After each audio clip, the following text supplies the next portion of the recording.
Muy buenas noches. Otra semana comienza cuando ya le estamos diciendo adiós a enero. Bienvenidos a Nosotros Decimos, yo soy Jonás, a través de la señal de Canal 10 Quiero TV. Hoy es lunes 30 de enero. El mes sigue su marcha y con él el año. Y los temas se van acumulando. Hay muchos importantes que queremos abordar en esta mesa de análisis. Y hoy los invito a que se queden, a que nos sigan en las redes sociales y en nuestra sintonía ordinaria. Vamos a revisar un caso que le da la vuelta al mundo. No es solamente un asunto nacional, están pendientes de él en Estados Unidos, en Canadá y le aseguro en América Latina y quizás al otro lado del Atlántico.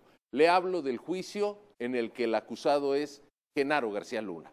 Hasta el año 2012, más o menos, fue el hombre fuerte de México, el músculo de la seguridad. Y ahora dicen en ese juicio que se lleva a cabo en Nueva York, también uno de los personajes más corruptos en el sexenio que terminó en aquel momento. Vamos a revisar los temas jurídicos, los temas legales, la impactación que tiene sobre todo en lo que hemos venido viviendo después de 2 sexenios, uno que ya está por terminar, ahora en el 2023. Le quiero decir, la seguridad en México sigue siendo una demanda cotidiana. El reclamo de impunidad, de corrupción, sobre todo el reclamo de una impartición de justicia que supere a personas que como Genaro García Luna, aparentemente, hicieron lo que hicieron. Vamos a empezar ya y quiero darle la bienvenida a nuestros invitados. Déjeme decirle que tenemos una mesa de lujo esta noche. Nos acompaña nada menos que el magistrado presidente del Supremo Tribunal de Justicia, Daniel Espinosa Licón, a quien yo le doy la bienvenida. Magistrado, muchas gracias. Jonás, por la invitación. También está con nosotros un colega periodista que le ha dedicado muchos años de estudio y seguimiento al tema de los grupos del crimen organizado, Luis Carlos Sainz. Bienvenido. Jonás, qué gusto, presidente. Bueno, y en unos minutos más se incorporará también a nuestra mesa otro personaje de la vida pública y privada en el estado de Jalisco que a través de una asociación civil le ha dedicado mucho tiempo a la investigación en materia de seguridad, las estadísticas y el devenir durante mucho tiempo de lo que ha sido el acumulado de lo que significa en un país como el nuestro, diría yo hasta a lo mejor con un poco de pretensión, un tanto convulso en esa materia. Anuar García de SOS Jalisco. Ya estará con nosotros en unos momentitos más. Entramos en materia y le quiero preguntar, magistrado presidente, sobre el tema Genaro García Luna. Evidentemente las tareas del Supremo Tribunal de Justicia y de la impartición de justicia en México pues son muy ajenas a lo que está resolviendo un juzgado en los Estados Unidos. Sin embargo, sí deja muchas lecciones, creo yo. Platíquenos cómo lo revisan a distancia. Claro, había que entender que son procedimientos totalmente distintos. En Estados Unidos se lleva un juicio donde va a juzgar un jurado, hay un juez que solamente dirige el procedimiento, pero finalmente la decisión está en los ciudadanos.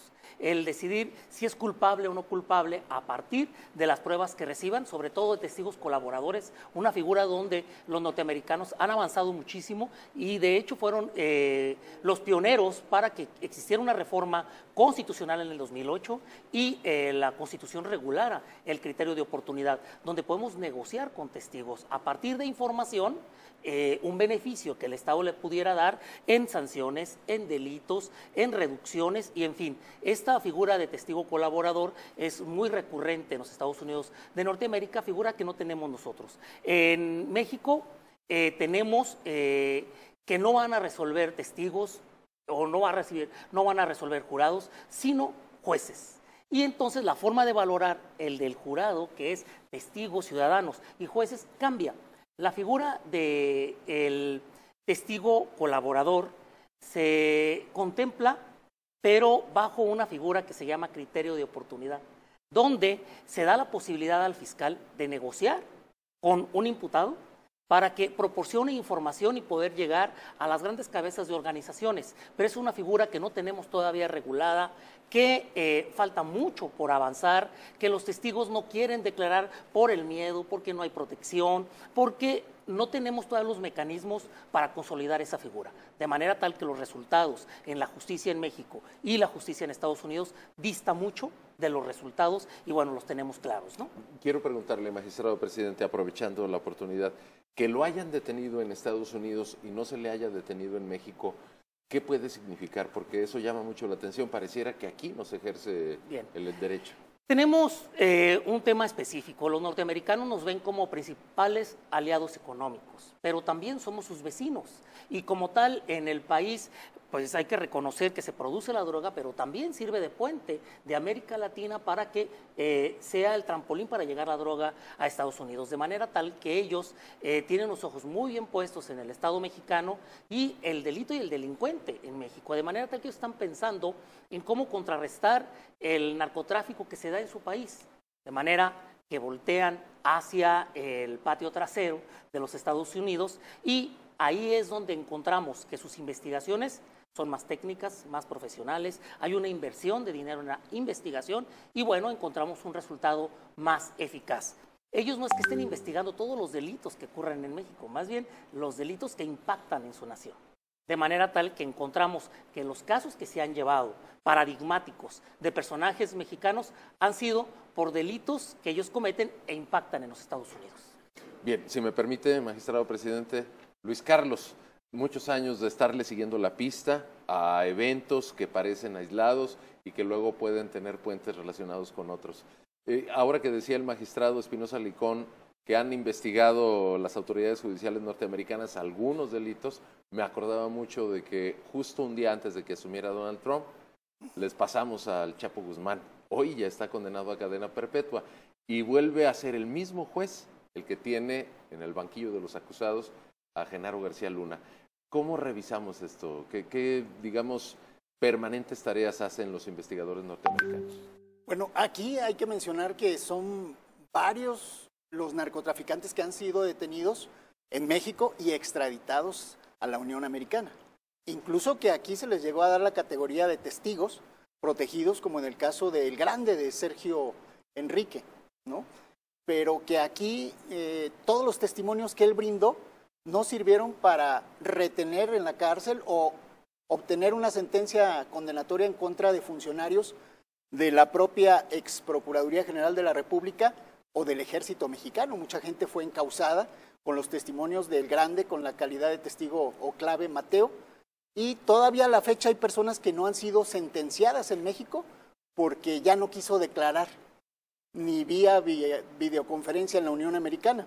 Entonces, todos esos detenidos que estaban relacionados con Cártel Beltrán Leiva, con Cártel de Sinaloa, ahora han sido aprovechados por el gobierno de los Estados Unidos, dándoles pues algo parecido al criterio de oportunidad, ¿verdad? Ya beneficios con libertades supervisadas, y la mayoría de ellos ya están libres allá y ahora son utilizados a conveniencia para, en este caso, acusar a García Luna. Veremos si resulta, porque en el caso del Chapo Guzmán yo creo que todos teníamos a ciencia cierta la idea de que iba a ser condenado. En el caso de García Luna tengo mis reservas. ¿Puede resultar declarado inocente? Pues yo lo veo como que no se le va a cargar la mano ni con una cadena perpetua, y que además, conforme están avanzando los testimonios, hay muchas contradicciones y algunas cosas que pues como que faltan datos certeros, ¿no? Como aquí diríamos, circunstancias de tiempo, modo y lugar. Allá ninguno ha dicho nada en concreto, fechas exactas, lugares, incluso entre lo que dijo el Lobo Valencia y lo que dijo el Grande, pues hay como discrepancias, ¿no? Cuando se supone que los dos van en el mismo camino a imputar por esa protección que presuntamente daba García Luna y el sistema de seguridad mexicano a estos grupos criminales. Bueno, hay aquí evidentemente componentes políticos. Claro. El presidente de la República, Andrés Manuel López Obrador, pues todo el tiempo ha exhibido con mucho desagrado lo que fue la gestión de Felipe Calderón, quien era presidente, mientras Genaro García Luna era secretario de Seguridad en el país. Por eso salimos a preguntarle a algunas personas qué opinaban, si este juicio va finalmente a perjudicar o no a Felipe Calderón. ¿Les parece si los vemos un momento? Si nos ayudan en producción, vamos a ver este brevísimo sondeo.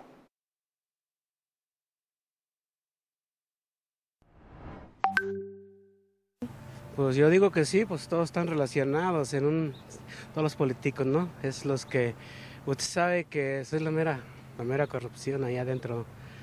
Entonces ahora pues saquen los trapitos al sol y por eso yo empiezo a escarban y es cuando sacan, ¿no? A relucir quiénes están dentro, qué conexiones, todo eso, ¿no?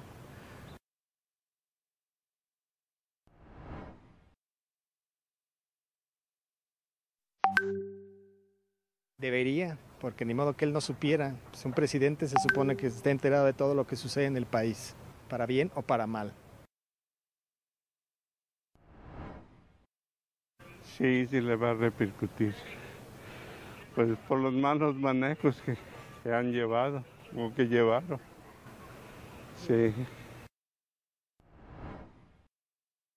Pues yo creo que sí. Sí, por el simple hecho de que eran del mismo equipo, ¿no? Entonces, aunque no tenga conocimiento completo de política y no soy muy seguidor muy partidario, pues como ciudadano sí creo que ahí se va a desencadenar una serie de culpables, ¿no? Bueno, pues ahí tienen ustedes opiniones de ciudadanos que cruzaban por el centro histórico de Guadalajara. Podríamos tener otras 50 y creo que mayoritariamente iban a coincidir en lo mismo. Este juicio repercute en la imagen, en la persona de Felipe Calderón. Pero vamos a entrar en materia sobre ello más adelante. Ahora quiero saludar con mucho gusto al doctor Anuar García. Doctor, ¿cómo está? Un placer estar aquí con usted. Muchas gracias. Gracias, doctor. Oiga, pues ya estaba usted aquí presente cuando estaban vertiendo las primeras opiniones. Me gustaría mucho que nos regale su diagnóstico sobre el tema. ¿Qué significa este juicio, el de Genaro García Luna? ¿Se hace por fin justicia? ¿Hasta dónde alcanza? Es increíble cómo tenemos que llegar a tener una participación de Estados Unidos para tener justicia en un caso que tiene que ver con delincuencia organizada. El tema de la política criminal actual del país, pues es un tema muy echado para atrás. Una política de no ir en contra de los delincuentes, salvo que vaya a venir algún presidente, como fue el caso ahora con el Culiacanazo versión 2.0, y pues se está dando este proceso de posible extradición para esta persona. Sin embargo, hablando del caso de García Luna, creo que la única justicia que puede llegar es si viene de Estados Unidos, por lo que acabo de mencionar. Sin embargo, me preocupa, como le preocupa a todos en particular, tanta contradicción que ha habido, ya lo mencionaba nuestro compañero, falta de señalamientos directos en contra de él por los dos testigos más importantes que se han presentado hasta el día de hoy, donde el Grande menciona específicamente que sabía que un tercero, que era el famoso Botas, grababa las llamadas, grababa los encuentros, pero no hay hasta ahorita ningún señalamiento de la posible difusión de dichos datos de prueba. Y por otro lado, Nava Valencia, el Lobo, cuando él declara que supuestamente le entregó $10 millones a esta persona para tener una protección entre 2000 y 2006, cuando está al frente de la AFI, y con posterioridad de 2006 a 2012, cuando estuvo al frente de la Secretaría de Seguridad Pública, hay una cuestión muy extraña porque le detuvieron un cargamento con 23.5 toneladas de cocaína en Manzanillo, y si hubiera estado pagado, hubiera sido concordante o mínimo hubiera tenido algún ataque, porque luego él mencionaba que había pares colombianos.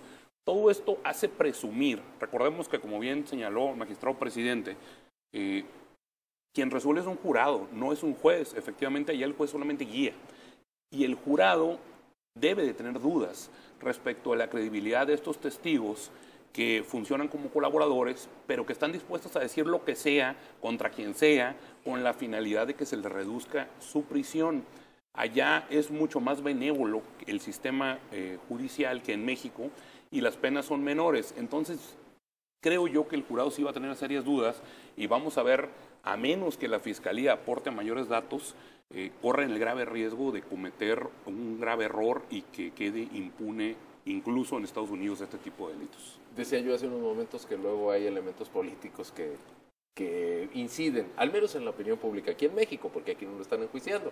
Hoy mismo, hoy 30 de enero, el secretario de Relaciones Exteriores, Marcelo Ebrard, dice, no, si aquí también tenemos denuncias contra él y no descarto la posibilidad de que solicitemos su extradición.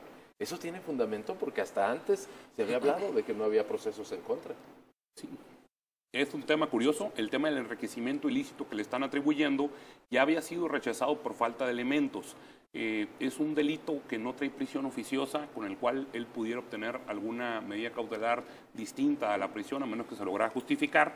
Y los otros delitos que se le están señalando, se sabe por los pocos datos que se tienen, que se encuentran muy endebles. Pero yo creo que todo se va a centrar en Estados Unidos, y creo yo que el tema de México lo podrán combatir sus abogados.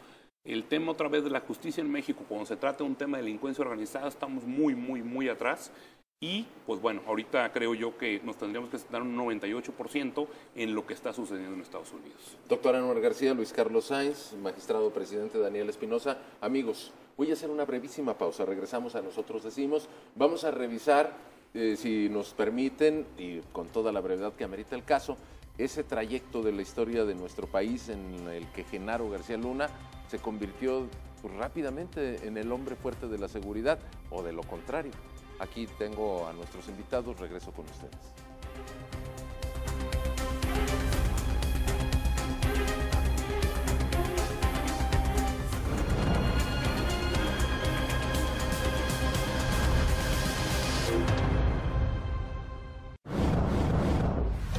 Comienza tu día bien informado en Quiero Noticias, con Miguel Ángel Collado, Marilyn Sicilia y Paola Ortega. Sintonízanos y no te pierdas las historias que dejarán huella. Quiero Noticias. La información en manos del gobierno nos pertenece a todas y todos. Como lo escuchas, tú, yo y cualquiera de nosotros tenemos derecho a solicitar y obtener toda esa información. Es pública. Ingresa a plataformadetransparencia.org.mx o llama al Telinai 800-835-4324. Si alguien te niega o impide acceder a la información, acércate al INAI. Es el organismo autónomo encargado de defender nuestro derecho a saber. Ejerce tu derecho y toma el control de la información pública.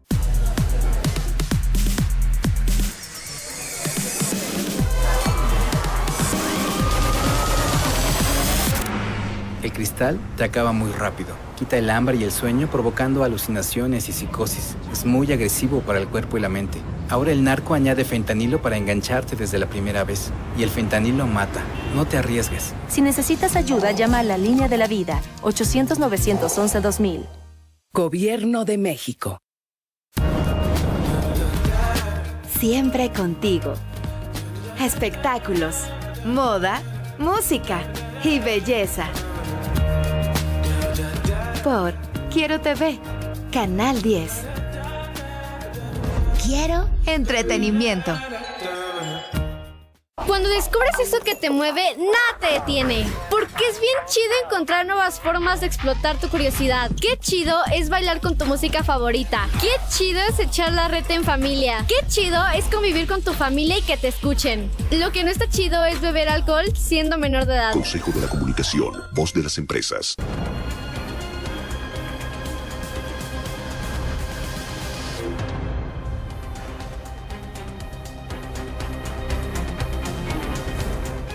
Bien, ya estamos de regreso. Nosotros decimos esta noche del lunes 30 de enero. Y quiero abordar el tema recordando que luego se dice mucho que en México no tenemos memoria, por eso nos pasa lo que nos pasa. Yo creo que en términos de inseguridad y violencia, pues qué bueno que se nos olvidan algunas cosas, porque si no sería imposible vivir con ello todo el tiempo. Y durante el periodo de Genaro García Luna como secretario de Seguridad, pues recuerdo la emergencia de los Zetas, y de otros eventos que fueron catastróficos o al menos nos impactaban durísimo. Recuerdo los narcobloqueos aquí en la zona de Guadalajara y bueno, recuerdo también otros eventos como aquella matanza increíble de más de 70 personas en San Fernando, Tamaulipas. Luis Carlos Sainz, a lo largo de estar acumulando todos estos datos, ¿cuál es la trayectoria de Genaro García Luna? ¿De veras es el capo de lo que se está reflejando el día de hoy? ¿O se trata, como nos decía el doctor Anuar García, el magistrado Daniel Espinosa, pues de ciertas pruebas un tanto endebles que todavía no encuentran corroboración? Si en su momento se hubiera detectado eso, que era un pillo, un capo, pues seguramente se hubieran hecho los señalamientos correspondientes, ¿no? Lo que sí podemos señalar es que durante su ejercicio, sobre todo en la Secretaría de Seguridad Pública Federal, a partir de 2006, esos finales, diciembre de 2006, cuando acabó el periodo de Calderón, en 2012, se incrementaron los delitos, los homicidios, las desapariciones, crecieron el número de grupos de la delincuencia organizada con nombres nuevos, pues, por ejemplo, conocíamos a la familia michoacana en tierras de Felipe Calderón, después surgieron los Caballeros Templarios, surgió el Cártel Jalisco Nueva Generación, o sea, hubo más grupos criminales que se empezaron a pelear los territorios derivado de esa violencia y de la detención y descabezamiento de los grupos que ya estaban, ¿no? Llevar a prisión a a infinidad de personas hasta rebasar los más de 220,000 privados de libertad. Ya con Peña Nieto alcanzamos casi el 250,000 de personas en la cárcel, ¿no? Que con el sistema de justicia penal acusatorio, pues le quedó a López Obrador en 197,000. Ya vamos en 230,000, por cierto. Pero todo eso, todo ese cúmulo de hechos, la aparición de nuevas figuras del crimen organizado, la solicitud de esos personajes por los Estados Unidos, que es lo que a veces nos permite visualizar a quiénes son los supuestos líderes, yo creo que es parte de la herencia de Genaro García Luna. ¿Y de Felipe Calderón? Pues claro, él era el presidente, es de la mayor responsabilidad, ¿no? Había en la economía, en la seguridad, en todo, ¿no? Es que luego se hace muy sencillo hacer esa valoración, pero sí había un señor que entrevistamos en el sondeo, dice, pues ¿cómo no ibas a ver el presidente?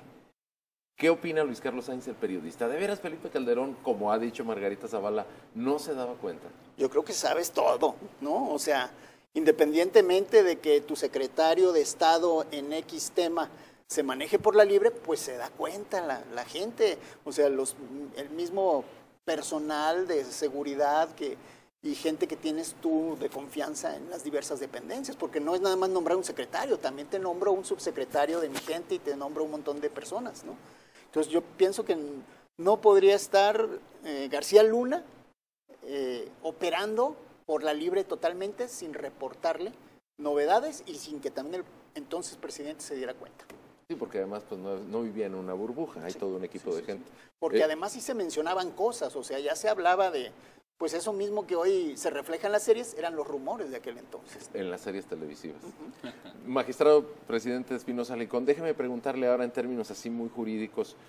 Recuerdo también que en ese sexenio pues murieron 2 secretarios de gobernación en situaciones de las cuales siempre se sospechó de si no había habido intervención de la criminalidad o cuando menos la intención de provocarles un accidente que a la postre les quitó la vida. De hecho, de ahí viene la compra del famosísimo avión presidencial, de la pretensión del expresidente Felipe Calderón por dotar al gobierno federal de un equipamiento aéreo lo suficientemente seguro. Recuerdo el caso Florence Cassé, que también nos metió en un conflicto diplomático con el gobierno francés. ¿Qué ha cambiado en la operación del Poder Judicial, que siempre está sujeto a lo que haga la Procuraduría General de la República o Fiscalía, de 2006 a la fecha? Muy bien. Recordemos que en aquel momento teníamos un sistema de justicia tradicional donde todo se registraba a partir de actuaciones, que esas actuaciones a la postre iban a constituir pruebas y de ahí se valoraban esas pruebas. En el caso Florence Cassé advertimos cómo se había alterado, o al menos la defensa logra justificar la alteración de hechos, de la detención específicamente, y surge un criterio extraordinario de la Suprema Corte de Justicia de la Nación. Creo que el ponente fue Lelo de la Rea sobre el efecto corruptor, el hecho de falsear y alterar las cosas donde lleva a la postre a la falta de credibilidad de todo un procedimiento, que fue lo que sucedió en el caso. Pero fíjate, en torno a las preguntas, tendremos inferencias de decir, bueno, si el secretario hizo cosas ilegales e indebidas, infiero que el superior se enteró, pero son inferencias no sólidas y no sustentadas ni corroboradas con un dato de prueba. Ya mencionaban Anuar y Luis Carlos el tema de los 3 testigos claves que tenemos. Uno de ellos, el futbolista Lolo, fue desechado por el juez porque son puros rumores. Bueno, tenemos otros 2 que, si bien hacen señalamientos, son contradictorios, y en ese sentido el testimonio de esos testigos colaboradores tienen que aportar 3 aspectos específicos en la información que van a proporcionar. Que sea esencial la información, esencial para descubrir el hecho delictivo, pero también que sea eficaz para justificar el delito y la responsabilidad. Y el otro, que sea fidedigna. No es nada más y que yo diga que hay un delito y que participó fulano de tal, sino tengo que justificar que esa versión que yo doy es veraz. Al cumplirse estos requisitos, pues tendré un testimonio válido para poder sustentar una sentencia. Si no cumplo con esos 3 requisitos, pues evidentemente que no podemos llegar a una sentencia condenatoria. Aunque aquí se trata, vuelvo a insistir, de convencer a un jurado. Y es muy distinto el de convencer a jueces o a un juez que de manera técnica haría la valoración. De manera técnica, pues los testimonios los tenemos ineficaces. En la forma de valoración del sistema norteamericano, pues habríamos que analizar si el jurado en su totalidad está convencido de la participación. Si no están convencidos, la totalidad deberá nulificarse el juicio y volver a empezar.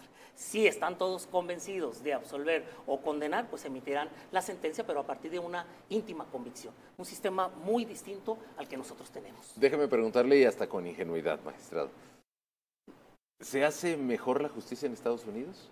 Fíjense que hay un planteamiento interesante en toda América Latina, en el sentido de que aun cuando tenemos el modelo acusatorio, que creímos que era un modelo que venía a resolver todos los problemas de seguridad y justicia, que el día de hoy no ha consolidado el modelo, sigue generando desconfianza, esa sensación de impunidad, de falta de credibilidad al sistema, que ahora se replantea que no es en dejar la justicia en manos de jueces, sino en manos de la ciudadanía, en manos del jurado. Y precisamente los argentinos y los chilenos están replanteando de ahora modificar el sistema de justicia para hacerlo a través de jurados, al menos en los delitos de alto impacto. Ya los argentinos lo tienen en determinadas regiones y ahora tratan de convencer a toda América Latina de que la mejor justicia es a través de jurados. Vamos a ver en el futuro si esta idea permea.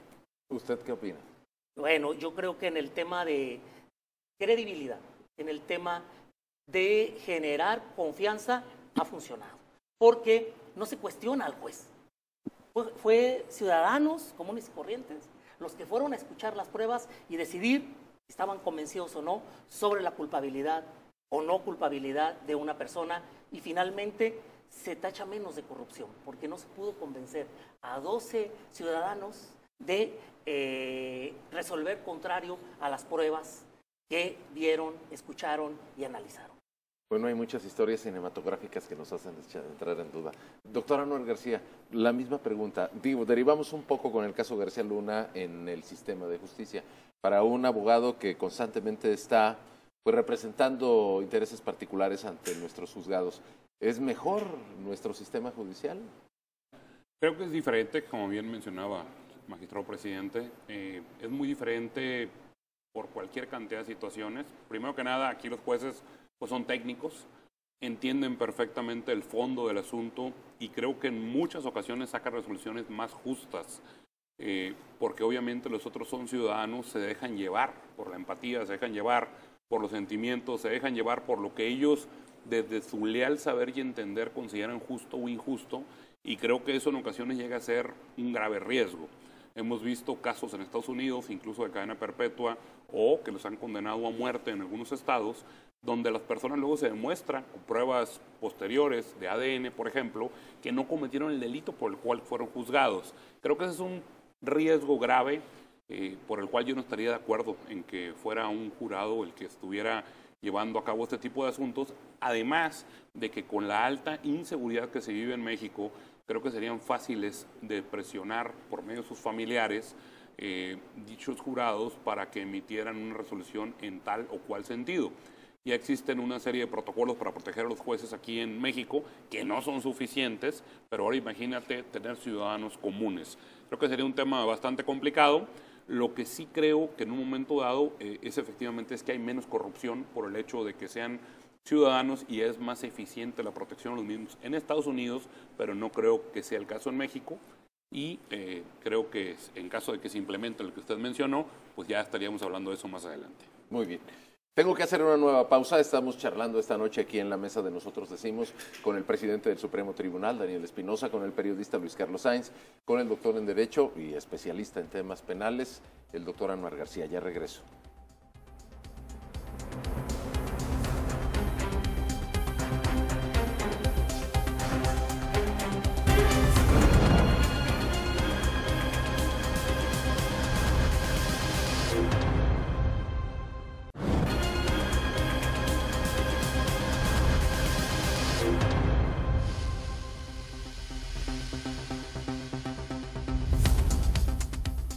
Bien, ya estamos de regreso y rápidamente vuelvo a la charla con nuestros invitados. Doctor Anuar García, recuperando un poco lo que planteábamos en el segmento anterior, recordaba yo el caso de Florence Cassette, que en algún momento lo abordamos en alguna de estas mesas, recordaba el tema de la muerte de los dos secretarios El primero, que coincidió con la elección de Barack Obama, ese día no se me olvida porque tuvimos que dividir la portada en dos. Por primera vez un afroamericano llegando a la presidencia y nosotros aquí pues viendo cómo moría en un accidente aéreo, en un supuesto accidente aéreo, el que era el hombre fuerte del Calderonato. Pero preguntándole a usted que ha estado siguiéndole la pista a los temas judiciales, que recaba constantemente las estadísticas de la criminalidad y que además recuerdo perfecto, siempre nos ha dicho en estos espacios, pues de las deficiencias que tiene nuestro sistema de procuración y también de enjuiciamiento de los presuntos responsables. En el caso de Genaro García Luna, decía usted, si no es en Estados Unidos no va a haber justicia, porque también ya comentábamos que tiene algunos temas pendientes aquí. Es un tema complicado por el hecho de que aquí se politizó el tema de la justicia cuando estamos hablando de temas donde interviene el presidente López Obrador. Obviamente él lo tiene como un estandarte en contra pues, del Calderonato. Recordamos esta disputa que existe entre el actual presidente y el expresidente, y obviamente está empujando para que existan órdenes de aprehensión en su contra. Si bien es cierto, hay un tema de enriquecimiento ilícito que es reciente, que había negado la orden de captura con anterioridad, ahora ya se encuentra vigente. También está el hecho de que lo están vinculando con el tema de Rápido y Furioso. Sin embargo, creo yo que de la información que se ha dado a los medios, creo que pudiera llegar a tener defensa, porque hay un señalamiento de la red de operación de Luis Cárdenas Palomino con 130 empresas, que era la forma como llevaba a cabo el lavado de los recursos que ya fueran obtenidos por peculado, por enriquecimiento ilícito, hasta por el delito de operaciones con recursos de procedencia ilícita, el famoso lavado de dinero, pero lo quieren vincular también directamente a García Luna por el simple señalamiento, pero ahorita lo mencionó muy bien el magistrado presidente. Una cosa es que exista la suposición que él pudo haber estado involucrado, pero no se demuestra que existan mayores datos de prueba. No lo dudo que haya habido un aumento en su capacidad económica por el tema del enriquecimiento ilícito, pero creo que va a tener materia de defensa, porque aquí en México lo vemos una y otra vez, y luego se concede los amparos por la mala integración, y sobre todo cuando es un caso político que lo hacen así de rápido, nos ha tocado defender una serie de asuntos políticos donde por la prisa hacen malas cosas. Me suena un poquito como que no está muy bien integrada por ahí esa carpeta de investigación, independientemente que se concede la orden de captura, ya se ha negado con anterioridad, vamos a ver qué tantas presiones políticas hay o no, pero siempre hay un poder judicial federal que al día de hoy sigue siendo autónomo, que en un momento dado pueden recurrir a él y pueden obtenerse un amparo. El tiempo no lo va a ir diciendo. Déjeme preguntarle, doctor Anuar García, vamos a suponer un escenario que no es, creo yo, descabellado, que el juez Brian Cogan diga, pues no tengo elementos, es inocente Genaro García Luna. En ese momento, ¿es traído detenido a México o hasta que corra todo un procedimiento? No, lo tienen que extraditar. Lo normal que hacen es que dentro de las próximas 24 horas es puesto en alguna parte de la frontera norte del país. Ahí se le entrega, por el caso en particular que estamos hablando, seguramente lo entregarían a las autoridades mexicanas para que le hagan efectiva esta orden de aprehensión. Ahorita el magistrado presidente mencionaba algo muy cierto, el hecho de que se encuentra en el capítulo de delitos relacionados con la corrupción, el enriquecimiento ilícito, si bien es cierto, trae prisión oficiosa. Hemos visto por ahí un criterio en el sentido de que no porque el delito venga señalado como tal en la Constitución y en el Código Nacional de Procedimientos Penales, y en la Ley Federal contra la Delincuencia Organizada, los otros delitos, no por eso necesariamente tendría que decretarse en la misma de cajón. Creo que es un tema que tendrán que ver sus abogados, pero efectivamente eso es lo que va a venir pasando, y yo creo que si sigue gobernando Morena, pues obviamente ya sabemos lo que va a pasar, ¿no? Va a quedar detenido, por más que le muevan, porque es un triunfo político para ellos el ir en contra de alguien que tiene algo que ver con Felipe Calderón. Magistrado presidente, decía usted que en el proceso judicial estadounidense, pues quienes deciden son los integrantes del jurado. Si Genaro García Luna estuviera en este momento en México, ¿habría bases para poder presumir una sentencia condenatoria? De los 3 testimonios importantes como testigos colaboradores que tenemos, uno es de puros rumores y los otros 2 emiten versiones contradictorias, pues evidentemente que de acuerdo a las reglas de valoración difícilmente podríamos obtener una sentencia condenatoria. ¿Ya estaría libre desde hace rato? No, porque habría que terminar el procedimiento, pero en sentencia creo que finalmente el resultado debe ser inexcusablemente un absolutorio. Y por más que se acumulen testimonios, nada va a cambiar. Sí, pero si no es un testimonio que dé información, vuelvo a insistir, esencial, eficaz y fidedigna. No puedo sustentar una sentencia donde el efecto es privarte de la libertad porque tengo pruebas contundentes de que participaste en él. Ante la sospecha o ante la duda razonable de la culpabilidad, lo que procede, de acuerdo al principio constitucional, es la libertad. Así es. Ahora bien, magistrado, con el tema de los documentales, en algún momento, lo recuerdo bien, decían que había más de 1 millón de fojas, es decir, copias o hojas tamaño carta, supongo, no sé si allá también sean tamaño oficio, de acumulado de todas las pruebas que estaban acumulando contra García Luna. ¿Y ahora dónde quedó todo eso? Bueno, lo que pasa es que muchas de las ocasiones, les diré, el expediente se va formando por 2, 3, 4 registros y luego toman 100 testimonios que no aportaron nada, pero que ahí no los pueden quitar esos testigos del expediente. Y luego piden copias y luego se agregan las mismas copias y se van haciendo tomos y tomos, pero todo lo que sustenta es 2 o 3 testigos. Todos los demás documentos y testigos no aportan absolutamente nada en la investigación. Se hizo una investigación exhaustiva, pero no son pruebas contundentes para sustentar o el delito o la responsabilidad. Y eso ocurre recurrentemente en delitos de delincuencia organizada o delitos de alto impacto. Caray, me estoy quedando con la impresión de que a lo mejor no pasa nada. Luis Carlos, ¿sería un triunfo? Digo, se lo pregunto al periodista también. ¿Sería un triunfo para Felipe Calderón que finalmente Genaro García Luna quede absuelto? Desde luego que sí. En el contexto claro del que estamos hablando, ¿no? Claro que sí, independientemente de que sobre el tema concreto de Felipe Calderón, que ya hablabas de la animadversión del presidente, no lo siento tan fuerte como no lo ha sido contra Peña Nieto, a pesar de todo el bla, bla, bla que se decía, y contra ellos parece que no va a haber nada, ¿no? De antemano. Y sí, desde luego que Felipe Calderón, que ahorita está sudando allá en España, pues seguramente va a estar más tranquilo, porque sí es un triunfo el hecho de que pudiese ser absuelto García Luna. Y entonces, Luis Carlos, ¿qué pasa con todo ese sexenio del mal? Porque tuvo algunos episodios diabólicos, francamente. Bueno, hubo hechos de violencia terribles, tremendos, que quedan ahí en la constancia. Es más, ni siquiera hacen un esfuerzo. Son recordables 100%. Que esos no están en juicio. O sea, no, nada que ver. Nada que ver, pero me refiero también a las causas mexicanas o a las carpetas y averiguaciones. Como decía el doctor Anwar, probablemente lo más que veamos es que si llega García Luna a México sea encarcelado en este sistema penal acusatorio que cada día se parece más al mixto, ¿no? O sea, pero de ahí no va a pasar, ¿no? Y con el tiempo también. O sea, están el caso de Rápido y Furioso, por la supuesta introducción de más de 2,000 armas a territorio mexicano, que para seguirlas y que no sé qué, y se perdieron y pues ahí se hizo el tráfico de armas, ¿no? Pero Facundo Rosas, que fue el director de la Policía Federal, él ya la libró. A él le dictaron auto de formal prisión, porque fue en el anterior sistema, y en la apelación ya la libró. Sigue preso en Sonora por otra cosa, pero es donde mismo que está una orden de aprehensión contra García Luna. Luego está el caso del enriquecimiento ilícito, que ahí parece que se habla de 27 millones de feria, cuando él, tanto como titular de la AFI como de la Secretaría de Seguridad, logró ganar 23 y feria. Hay un desajuste ahí como de 4 y feria millones, pero no de los 27.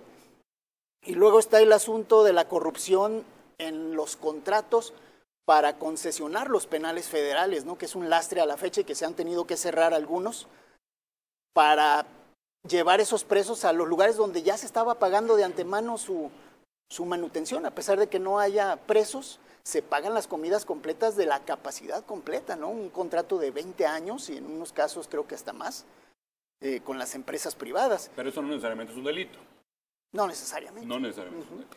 Digo, finalmente es un uso del presupuesto. Exactamente. Y está el asunto de Pegasus también, que pues faltaría saber si hay un delito o no en la acaba compra de y reconocer la adquisición Marina de y ese la equipo. Sedena que ellos lo siguen usando. Así es. Estoy de acuerdo. Entonces no se ve fácil. No se ve fácil. Doctor, ¿estamos mejor o peor que antes?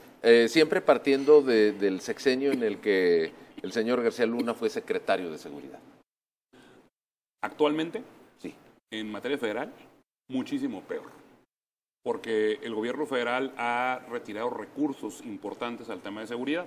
no nomás a los estados, no nomás a los municipios, sino también para el tema de Fiscalía General de la República, les ha quitado una gran cantidad de recursos. Si te das cuenta, la persecución en contra de delincuentes, hace mucho que no escuchamos un golpe fuerte que desmantelen algún grupo delictivo. Hemos sabido que la Unidad de Inteligencia Financiera ha participado en ciertos aseguramientos, tuvo el del agave azul, donde hubo cerca de 2,000 cuentas que fueron congeladas, pero que una a una han ido perdiendo mediante amparos. Dicho control por parte del Estado venía por una solicitud del extranjero, pero aquí en México realmente no está sucediendo nada. En aquellas épocas veíamos una acción mucho más fuerte y más enérgica de parte de la autoridad. Ahorita el gobierno federal ha sacado la mano, por eso está proliferando tanto el tema del crimen organizado, por eso hay tanto tema de lavado de dinero y no se ve que se esté yendo en contra de estos grupos delictivos, por eso hay tanta violencia, por eso hay tantas desapariciones, y todo viene desde la cabeza de Presidencia de la República hacia abajo.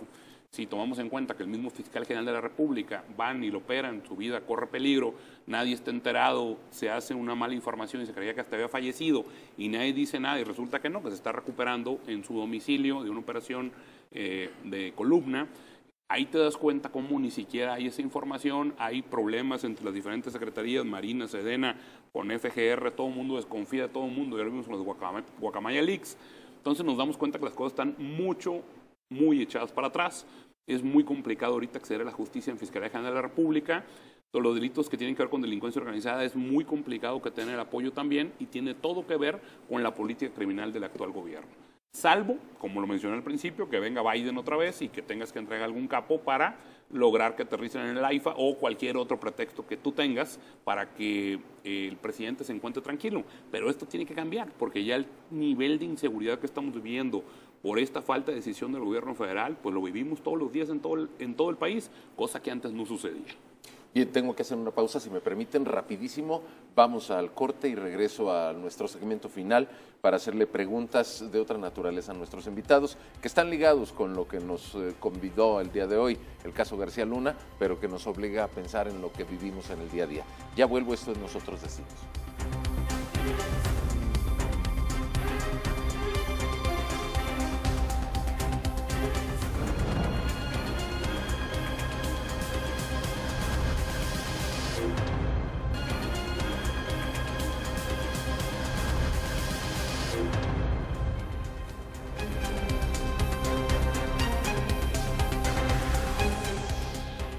Amigos, estamos de regreso. Este es el último segmento de Nosotros Decimos esta noche. Yo sé que el tema es apasionante. Lleva días convertido en uno de los tópicos de los que más se habla. Algunos con cierto fondo, otros la verdad descabellados, pero es de lo que se está hablando en las redes sociales. Por eso a mí me alegra que esta noche en esta mesa hayamos podido reunir a personas con un conocimiento profundo y además previo de lo que ocurre con este tema y de que estemos sacando conclusiones. Pero si usted está viendo el programa y dice, empecé tarde, recuerde que lo tenemos completo en nuestras redes sociales, puede buscarlo en YouTube de Quiero TV, lo tenemos también la transmisión en Facebook, que ahí queda, y le vamos a compartir en nuestras redes sociales, sobre todo en Twitter, en Instagram, algunos segmentos de las opiniones de los invitados. Bueno, dicho eso, regreso. Magistrado, déjeme preguntarle, no necesariamente ligado con el caso Genaro García Luna, pero sí, como lo decía yo al iniciar el programa, uno de los, una de las banderas que más empujaron la causa de Andrés Manuel López Obrador, candidato, era el compromiso de hacer una lucha frontal contra la corrupción y la impunidad. Yo no le voy a pedir a usted que nos dé una evaluación de los resultados, pero sí le quiero preguntar, como cabeza del Poder Judicial en Jalisco, ¿cuál le parece que ha sido el derrotero que estamos siguiendo? A lo mejor en temas de inversión, en temas de aplicación de correcciones donde han encontrado deficiencias y sobre todo porque recuerdo que en algún momento el propio presidente dijo vamos a purgar la corrupción en el Poder Judicial y se refería no solo al federal, sino a los estatales. El Poder Judicial, siempre he dicho, no es un poder popular. Y no es un poder popular porque no construimos calles, obras. Nosotros resolvemos finalmente causas, asuntos, juicios civiles, familiares, mercantiles, penales y ahora laborales, en atención, en materia penal, de las pruebas que recabe el Ministerio Público. El Ministerio Público es una institución que depende del Ejecutivo, no depende del Judicial. Si hablan, por ejemplo, de impunidad, hay porcentaje de impunidad, pero están hablando del total de denuncias archivadas por el Ministerio Público que no llegaron a ser judicializadas al Poder Judicial. Y se habla siempre de impunidad en el sistema de justicia, pero son temas del Ejecutivo, porque el Ejecutivo está al mando de la Fiscalía. Se habla de fiscales autónomos, independientes, pero finalmente dependen del Ejecutivo, no dependen del Judicial. Yo no he visto un cambio sustancial. Dice una frase que el amor se demuestra con dinero, y no hemos visto en los poderes judiciales un apoyo que se vea sustancial para efectos de mejorar el número de juzgados. Yo no tengo dinero para crear más juzgados penales. El día de hoy en zona metropolitana tenemos 21 jueces de control que también son de tribunal de enjuiciamiento y que también son de justicia de adolescentes. Hablando de justicia de adolescentes, el Poder Judicial Federal, pero también la Fiscalía General de la República debieron haber creado toda una institución, un organismo para la justicia de adolescentes. No la han creado, se la dejaron a los poderes judiciales de los estados. El Poder Judicial Federal tenía el narcotráfico, era tema de ellos, los narcomenudeos, y de un plumazo se lo quitan, se los mandan a los poderes judiciales de los estados sin recursos. Sin recursos nos dejaron todo el trabajo que es federal.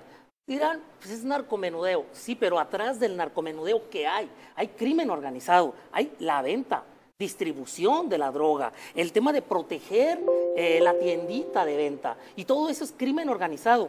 Hay desapariciones forzadas, pero atrás de la desaparición forzada, que lo queremos ver como un delito que se lo dejan al Ministerio Público del Estado y se lo dejan al Poder Judicial del Estado, pero atrás de él, ¿qué hay? Crimen organizado. Hay delincuencia organizada que no vemos una política nacional para combatirlo. Yo no he visto los recursos, yo no he visto la intención, estoy hablando del Poder Judicial del Estado de Jalisco. He encontrado, sí, una respuesta del gobierno del Estado, pero no de la Federación. Ahora, déjeme preguntarle rápidamente para pasar con nuestros invitados, y porque son inquietudes, no todos los días tiene uno chance de platicar con el magistrado presidente. Revisaba un caso que luego se convirtió también en historia cinematográfica. Esto aconteció en Estados Unidos, a lo mejor usted lo recuerda, siglo XIX, el caso de la detención de un buque que se llamaba La Amistad y que comerciaba con esclavos, y que implicó una de las primeras confrontaciones al interior de los Estados Unidos antes de la Guerra Civil por el tema de la libertad de los hombres. La pregunta entonces es, ¿hemos logrado acercarnos más a la independencia del Poder Judicial o sigue habiendo embates muy potentes en los que el Ejecutivo quiere someternos? A ver, yo te puedo hablar de frente diciendo sí hay autonomía, sí hay independencia, sí los ejecutivos, sí los legislativos quieren tener injerencia en el Poder Judicial, pero difícilmente lo hay. Hablaba el abogado Anuar que hay un Poder Judicial federal autónomo independiente, pero también lo hay en los estados. Se habla de que si el gobernador en turno, si los diputados en turno quieren determinado sentido una sentencia, pero encontramos que la sentencia dictada es confirmada en una apelación y un amparo es negado. Cuando encontramos esto, es decir, es que en el Poder Judicial del Estado no hay autonomía e independencia. Sí, pero pasó por una apelación donde un magistrado tiene autonomía e independencia y fueron 3 magistrados los que resolvieron. Y luego se fueron al Poder Judicial Federal y el mismo sentido. Siempre, insisto, hay una sensación de injusticia y de impunidad por el perdidoso, es decir, por quien pierde el juicio, por a quien no se le dio la razón. Siempre estamos en medio de la lucha de 2 personas, quien se considera actor, demandado, víctima, victimario, y siempre tenemos que resolver en un determinado sentido. ¿En atención a qué? A las pruebas que hay en el juicio. Y cuando no se está de acuerdo en la resolución de primera o segunda instancia, pues está el Poder Judicial de la Federación, que el día de hoy, digo, sí hay autonomía e independencia, tanto en el Poder Judicial del Estado, también lo hay en el federal. Se genera una percepción más sólida en el federal que en el estatal, pero lo hay en los 2 poderes. Gracias, magistrado Espinosa Licón. Doctor, voy con ustedes rápidamente y perdón por la premura. Platíquenos después de revisar pues lo que está ocurriendo en Nueva York. Creo que la historia todavía tiene mucho por contarse. Hablaban de hasta 8 semanas o quizás más que iba a durar este juicio. Apenas estamos estrenando la segunda.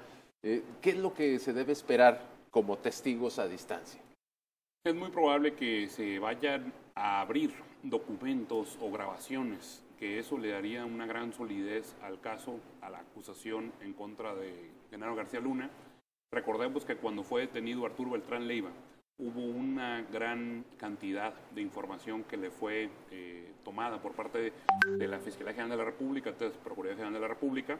Creo que esa información seguramente la deben de estar compartiendo, y si bien es cierto no empezaron tan sólidos, creo que tienen que entregar eso si sí es cierto que se le grababa y que el grande fue una manera de ir introduciendo lo que venía. Porque también se me hace complicado creer que el fiscal de Estados Unidos va a hacer el ridículo sin mayores datos. Creo yo que muy probablemente eso van a aportar para buscar una sentencia. De otra manera sería una manera de defender el caso de una manera muy sencilla, y no creo que se quieran ir con esa vergüenza nacional e internacional en Estados Unidos. O sea, apenas estamos entonces en el comienzo. Así es. Estimado Luis Carlos Sainz, nuevamente gracias a los tres por estar con nosotros. Preguntarte, como estudioso desde el ámbito del periodismo de este tipo de casos, ¿qué es lo que podemos esperar del caso del señor García Luna? ¿Crees que estaremos viendo que se haga justicia? Pues faltan de declarar muchísimos testigos, según se nos ha dicho, podrían ser hasta 80, 90. Y no se sabe quién va a declarar mañana, ¿no? Eso es lo más curioso, ¿no? Por cuestiones de seguridad. Sin embargo, a mí me preocupa lo que pase acá en México, ¿no? Porque pues estamos con... ¿Sí le pega al presidente López Obrador o es un asunto que nada más tiene que ver con el pasado? En la parte política no le pega tanto, ¿no? Más bien me preocupa la parte de seguridad, porque aquí las organizaciones criminales, que cada día son más o más fragmentadas, hay inestabilidad al interior de las más poderosas, ¿no? O sea, se están peleando los del cártel de Sinaloa con los del cártel de Sinaloa en Sonora, en Baja California, se están peleando los del cártel Jalisco, en Michoacán, entre ellos, en Zacatecas, y aparte están peleándose Jalisco contra Sinaloa en Zacatecas, por ejemplo, ¿no? Todo eso me preocupa, porque de las declaraciones que dan estas personas, bueno, pues va a haber también venganzas. El Grande decía que ellos detuvieron al hermano del Mayo Zambada, ¿no? Y ambos van a ser testigos en este juicio. Ellos se disfrazaron de policías para detener al rey Zambada.